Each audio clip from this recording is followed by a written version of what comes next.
Putting the human back into human resources, creating a people and human-centered organization.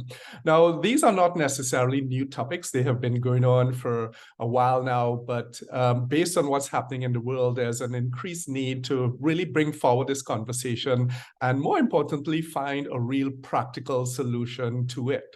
So I believe that the first question that we need to ask ourselves is, what gave rise to this discussion and this conversation around bringing back human and human resources and creating the human-centered organization? And it really has to do with the behaviors of people and leaders in the organization, the observed behaviors. So this makes behavior intelligence really, really critical for us to understand what drives human behaviors.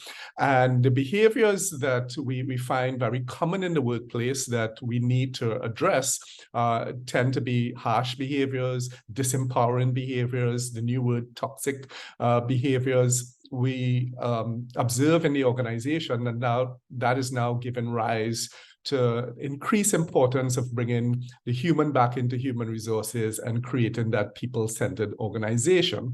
So the second question I believe that we need to answer is really, what is human? What it is to be human? What are we looking for in terms of the behaviors of people in the organization, especially the leaders? So I gather that what we're talking about is that we want people to tap into those innate human qualities of love, joy, compassion, forgiveness, and all those wonderful traits.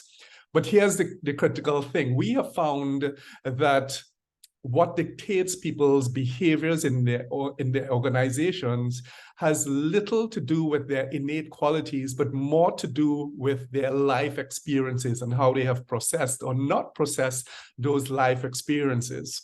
Okay, so I want to repeat that. So what we have found is that what dictates people's behaviors in the workplace has less to do with those wonderful innate qualities that we have as humans, but rather how we have processed life experiences or not processed those life experiences. So then the third question is now, what is the common or some common life experiences that has caused people to behave in these disempowering, harsh, and toxic ways? Well, here's the fact that there is no human walking this planet who has not experienced hurt, regret, disappointment, shame, anger, sorrow, okay, otherwise known as trauma. Let's encapsulate it in that one word.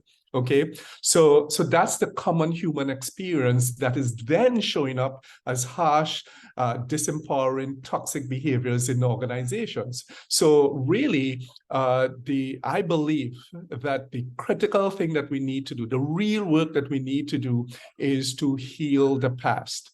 Okay, and as HR professionals, as leaders, CEOs, senior leaders, it is our responsibility to help create a safe and supportive workplace for all employees. This means acknowledging the impact of trauma and supporting healing through a informed approach. So let's work together to humanize the workplace and to support the well-being of all employees. And that, I believe, the best way to do that is acknowledging, because a lot of us try to hide behind that because we have to be right, we have to be perfect. This is how we believe that we have to show up to the world. And that is creating a facade, which a lot of people see through that facade. And we have this clarion call for putting the human back into human resources and becoming a human-centered organization. So I believe that the critical thing that we need to do is to heal the past through a trauma-informed approach. So for more information, for more details on this approach, please feel free to direct message me or shoot me an email or give me a call. All right, until then, now take good care of yourself.